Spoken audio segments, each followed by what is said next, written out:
to stay on the end, and Gianni's never far away.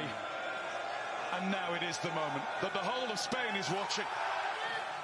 Donald Trump stayed on stage during Spain's World Cup trophy celebration on Sunday, brushing off an attempt by FIFA president Gianni Infantino to get him to step aside, capping a final that saw Spain beat Argentina 1-0 at MetLife Stadium in New Jersey. The moment came right after the trophy presentation. Trump and Infantino had jointly handed the World Cup to Spain's captain, Rodri, who was also named player of the tournament. Instead of leaving the stage once the formal handover was done, Trump lingered at the edge of the celebration as the Spanish squad lifted the trophy and posed for photos. He was seen doing his familiar side-to-side dance while the players celebrated around him. Infantino jogged over and appeared to ask him to move off camera.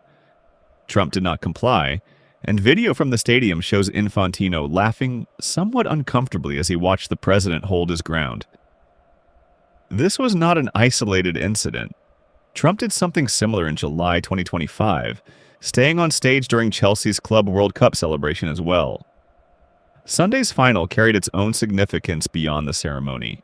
Spain defeated Argentina 1-0 to win the tournament, with the match played in front of a near-capacity crowd at MetLife Stadium, one of the venues used across the joint United States, Mexico, and Canada hosting arrangement for the 2026 World Cup.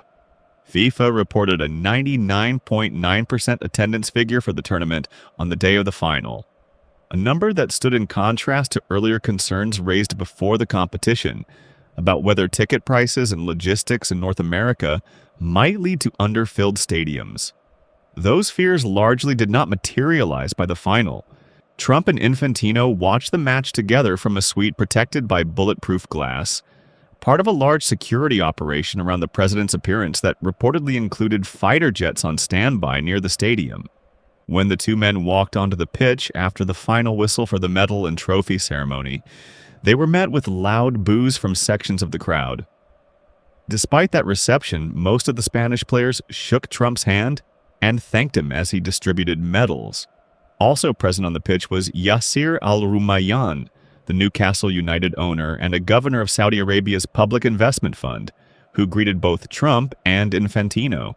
Earlier in the day, before the final kicked off, Trump gave an interview to Fox Sports in which he raised the idea of the World Cup returning to the United States again in the future. He said he had proposed to Infantino that FIFA name 2 future World Cup hosts at once, with the U.S. as one of them, rather than announcing a single host country each time.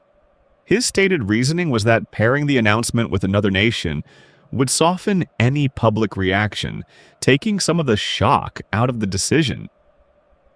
He also pointed to the record attendance figures FIFA had just announced as support for hosting the tournament again in the U.S., and said he wanted it to happen while he is still around to see it.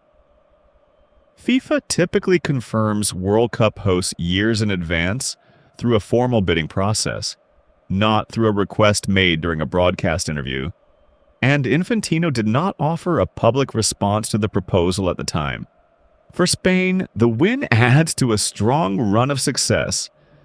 They also won the 2024 European Championship, giving this generation of players a World Cup title to go with that continental crown.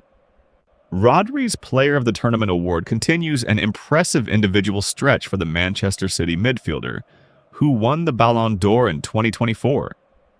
For Argentina, the loss ends their bid to defend the title they won in Qatar in 2022.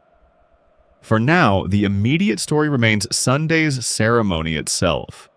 Spain's celebration as world champions, and the attention drawn by Trump's extended time on stage alongside them.